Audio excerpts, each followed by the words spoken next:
Welcome back to the Being Better Everyday podcast. I'm Julie Wenzlik, your squirrel brained entrepreneur who loves simplifying systems and strategies so that you can work smarter, not harder.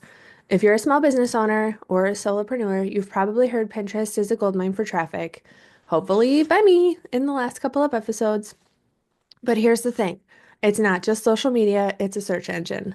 If you're not strategically using keywords in SEO, you're leaving a ton of visibility and potential sales on the table and leaving, the fact that you want more traffic to your website, Pinterest is your solution.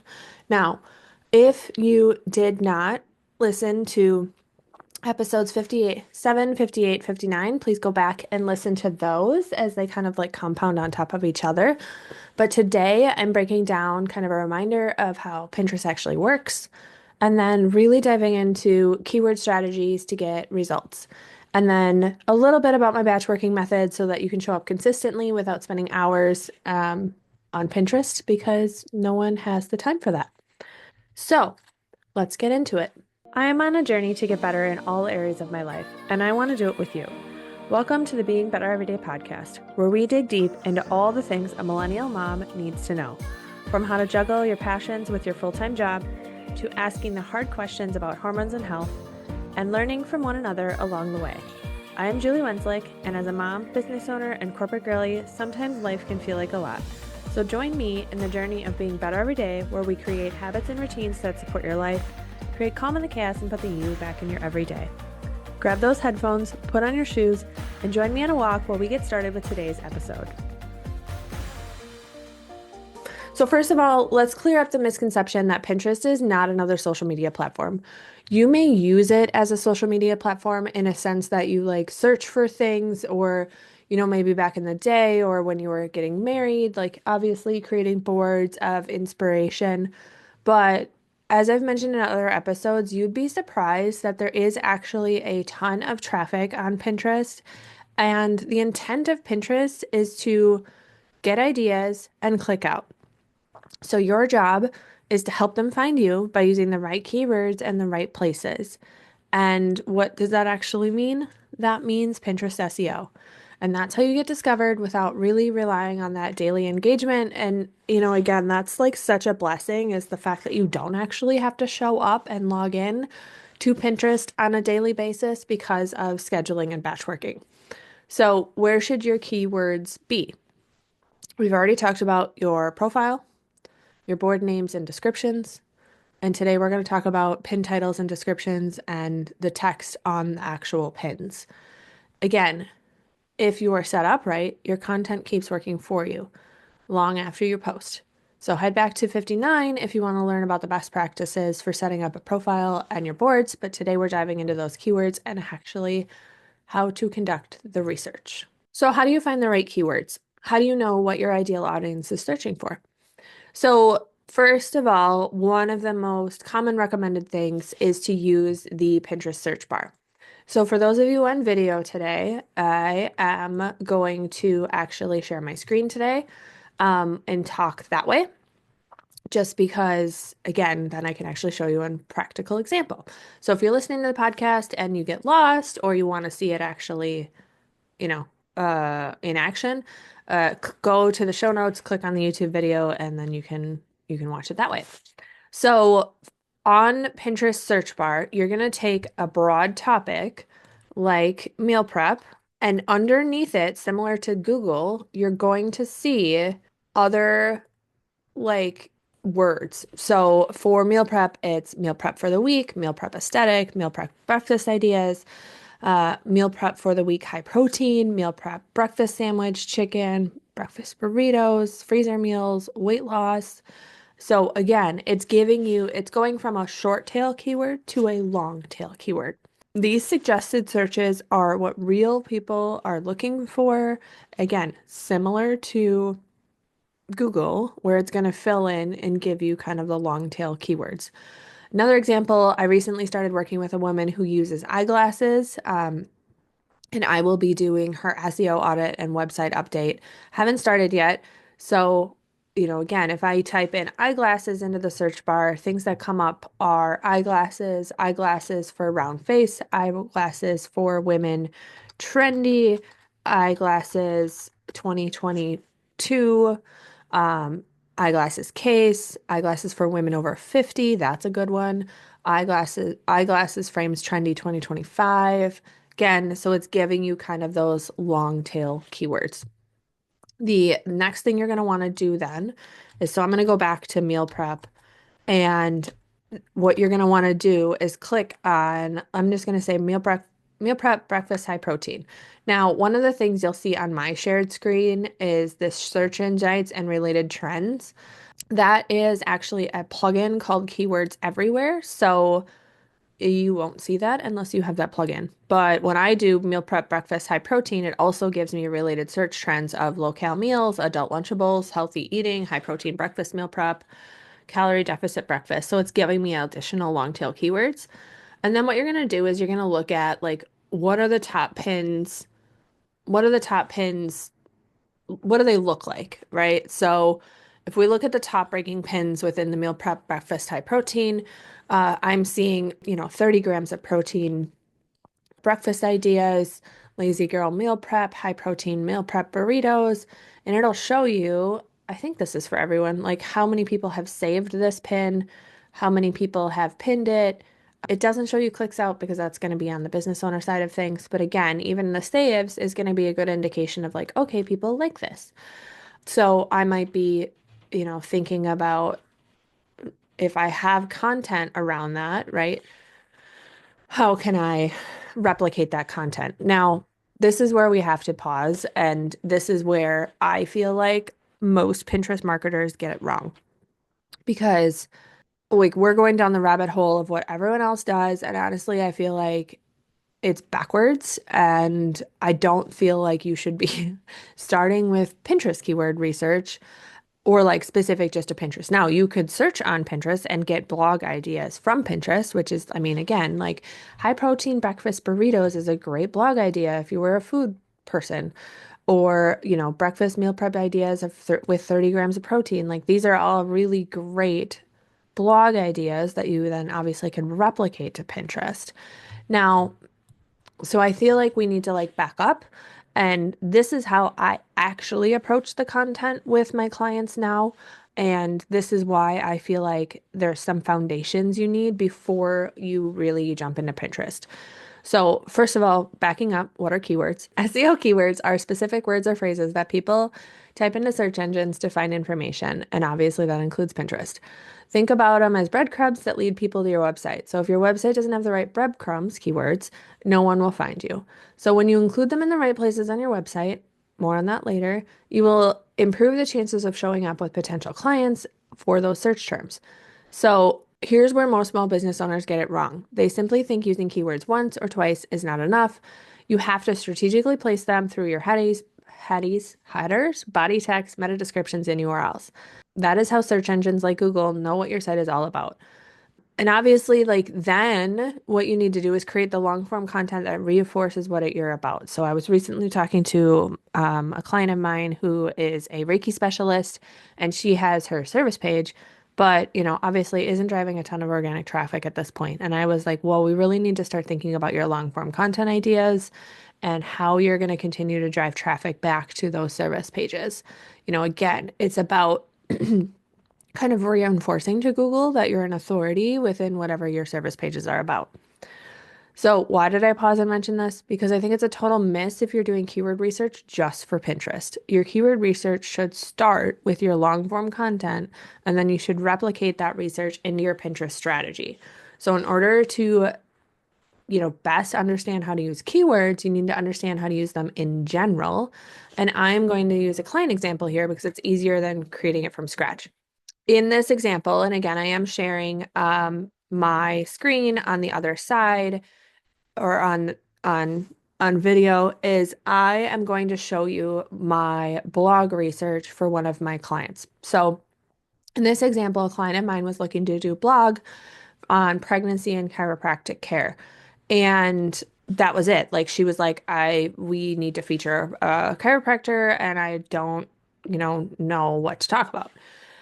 And so I started by looking up and kind of Googling pregnancy and chiropractic care. And from there, I took the overall topic idea and I landed on sciatic pain, partially because my hip was hurting at the time and it was, close to home. So then what I do is you open Uber Suggest and you go under, that specific short tail keyword. So in this case, it is sciatic pain, right? And you open Uber Suggest, you go to keyword overview, and it would help if I. So open Uber Suggest, and under the keyword research, you get kind of your loose blog idea. I don't know why my keyword thing is not working right now. So you will want to search multiple related terms to your short tail keywords. You will want to find 5 to 10 keywords to focus on and use them throughout the blog, with one of them being the primary keyword. So again, if I do relieve sciatic pain, the search volume on this is 49,500, which is too much to rank for, like unless you have a really high domain authority. And so then I scroll down and I go to keyword ideas, suggestions, and you'll kind of see the additional long tail keywords as far as an idea. So relieve sciatic nerve pain.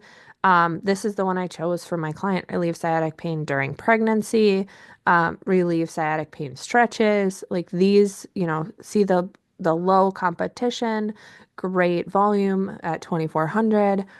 So what you do is you land on, 5, 6 keywords. And then the other thing you're going to do from a blogging perspective is you're going to also look at these questions.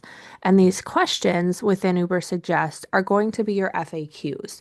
So these are things that you're going to want to answer within your blog and in specifically maybe an FAQ section. The reason this is so important, especially nowadays, is for AI, right? Most people now, if you think about AI, are asking a question and looking for an answer.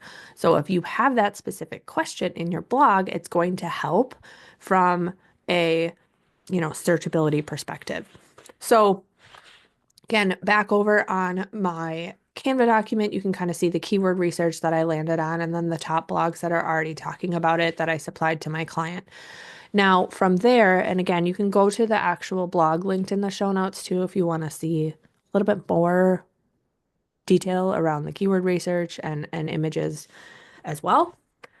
So from there, the step after you've kind of determined your primary keywords, the next step is where AI comes in for me. I asked ChatGPT to ideate the headers for me for the blog utilizing the keyword research. And I'm very specifically saying, like, please give me one H1 header, H2 headers, and then sub H3 headers.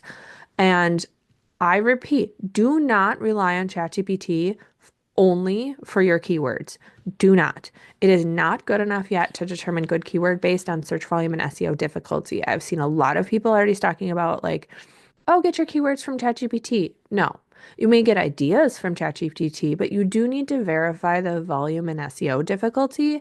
And if you want a reminder of how to select those keywords based on the volume and SEO difficulty, go back to episode 49 where I talk about keywords. So this is, again, an example of what I come up with. I'm going to read the first two of the full outline. I mean, if you want the full outline, head over to my blog and the show notes, or, again, go to the YouTube video. You can kind of see the full outline from there. So based on sciatic pain or pregnancy and chiropractic care, this is the blog idea that I came up with for my client. It says how to relieve sciatic pain during pregnancy, safe stretches, and chiropractic care. And then H2 header is what causes sciatic pain during pregnancy, with sub H3s as why does sciatic pain happen in pregnancy, how pregnancy affects the sciatic nerve, and then common symptoms of sciatic pain for pregnant women. And then I gave them actually FAQs as well. So this blog, again, will be a little bit long, but it's going to be comprehensive and answer any questions that somebody might want. Now, step 4 is then obviously like write and publish the blog. Now that we have the proper long form content with the list of keywords and the proper content, you already have the research, then what you're going to do is you're going to put them to work with Pinterest. So step 5 is use those keywords to create your Pinterest strategy. So what I want you to do then is create kind of this outline taking one piece of content and batching it for 30 unique pins. So on my screen, I'm showing kind of how I organize this information. Again, I have the content title, which in this example is Unlock Your Strength with Pilates X Strength Program. I have the hyperlink. I have the image titles, and then I have the links into, the actual images we're going to use to create the pins. Apparently, my VA is currently working because there's pins ready for review. There's the Pinterest boards that we're going to do it to, and then you'll see all of this like titles and descriptions again on the video. So what we do is you need to create one piece of content and create 30 unique pins. They need to each have something different about them. So again, on my screen, you can kind of see one of my examples, which is my pin batching. And if you're doing this by yourself, the best thing I can recommend is buy Pinterest templates on Etsy and then change them to your branding. If you are a Pinterest client of mine, I actually create the Pinterest templates as a part of the onboarding so that, we're following kind of a replicatable process. Now, those 30 pins that you will then schedule every other day for 2 months to have fresh content going out for that piece of content for 2 months. You start to finish, batching one content is probably a good hour, hour and a half per batch of pins with scheduling. So again, if you're doing 4 to 5 pieces of content a month, do that times an hour and a half. You're talking like, 7.5, 8 hours. Oftentimes you'll hear the top marketers say it's under 4 hours a week. Honestly, I think that's really misleading when you do the actual volume that you need for Pinterest. It is closer to 5 to 10 hours a month, but still the results you can get from 5 to 10 hours a month is totally worth it. So again, to generate the pin titles and keywords, what you're going to do is, so again, one piece of content, 30 different pins that all look different, and then you're going to use multiple pin descriptions and titles that give you variance when you're actually scheduling and posting them in Tailwind. So what I do is I use AI to actually write the titles and descriptions again. So I'm going to I'll read the prompt, but again, it's in the blog if you want to actually be able to copy paste it. So it says, I'm looking to schedule pins as it relates to the content by P&W Designs called XYZ. The target market for this website is millennials and Gen X women who want XYZ. I want you to create pins that will go to my blog post to make it easier for people to find the post and make it easier for people to come to Pinterest to find the exact content they're interested in. Please write at least 10 hooks that align with this blog post. It should be 10 words or less and have a power words that elicit an image or visual. I want people to click on the images on Pinterest to read more. Please generate the titles without emojis. Include corresponding Pinterest pin descriptions that are 500 characters long, each that align with a blog post and that use the same keywords. Do not include any hashtags. The descriptions should use variations of the root keywords XYZ. So again, you are giving Pinterest the keywords. You are not relying on Pinterest for the keywords. And I also often have to remind Pinterest to use those keywords in the title, not just the description, because it's actually more important to put them in the title. This is meant to provide more information than pin titles and make the content keyword rich so it's discoverable. Please include a call to action or call to value at the end of the description.